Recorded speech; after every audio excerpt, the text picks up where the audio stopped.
Come closer, children, and settle yourselves where the shade of this old olive still holds the coolness of the late afternoon. You have already heard how Demeter, after her long wandering and her terrible grief, chose at last not to keep the secret of the grain locked inside her sorrow, but to place it into human hands through the boy Triptolemus.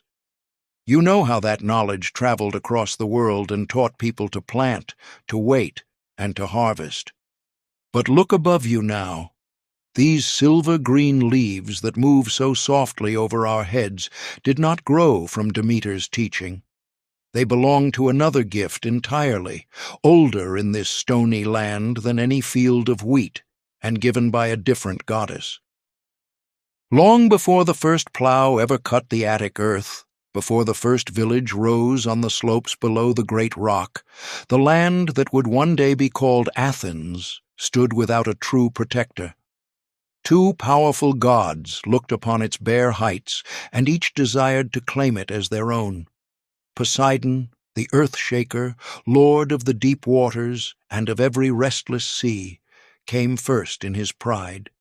He raised his great trident and struck the hard rock of the Acropolis.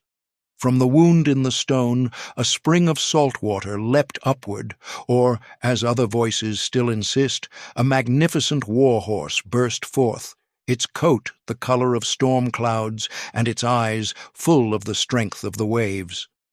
Poseidon offered the people a gift of power and of far-reaching movement.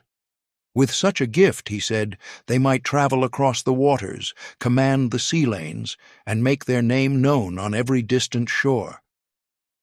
Then Athena came. She did not strike the ground with force. She did not call up anything that stamped or roared. She walked quietly onto the same rocky height, and there, in the thin soil that clung to the stone, she pressed a single small seed. From that seed a tree began to rise, slowly, without spectacle, yet with a certainty that nothing of Poseidon's making could match. Its leaves were dark on one side and pale silver on the other, so that when the wind turned them, the whole tree seemed to flash with light. Its fruit, when it ripened and was pressed, gave an oil that could feed the body, soothe the skin, and burn with a clean flame through the long hours of night. Athena offered not the power to conquer distance, but the power to remain, to live in one place with dignity, to have light when the sun had gone, and to possess a food that would endure even when the hunt failed and the storms kept the boats in harbor. The people of the land were called upon to choose.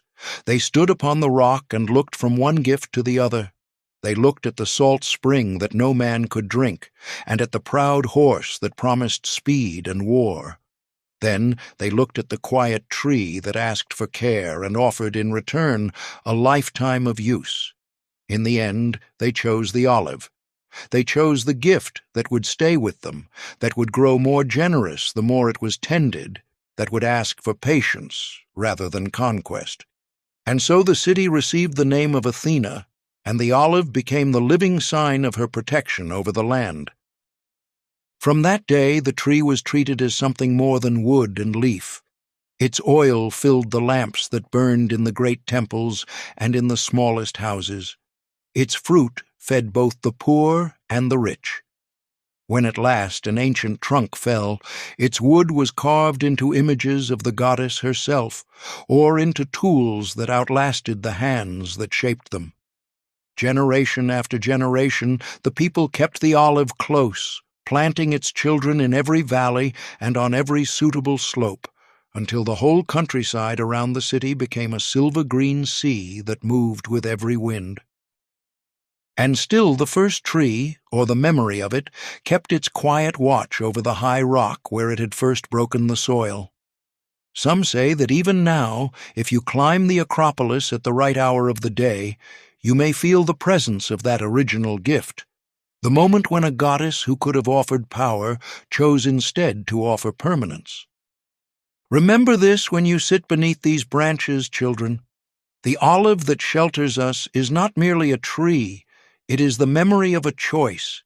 It is the reminder that a people once preferred the slow gift of rootedness over the sudden gift of force. It is Athena's answer to the hunger of the body and to the deeper need of the spirit for a place that endures when other things pass away. The light is changing again. The heat of the day has begun to soften, and the shadows are growing longer across the ground. Rise when you are ready, and go carefully down the path. Carry this story with you the way the olive itself carries its oil, quietly, usefully, and without display. Let it be something you pass on, season after season, as long as people still need light in the dark and a place to belong.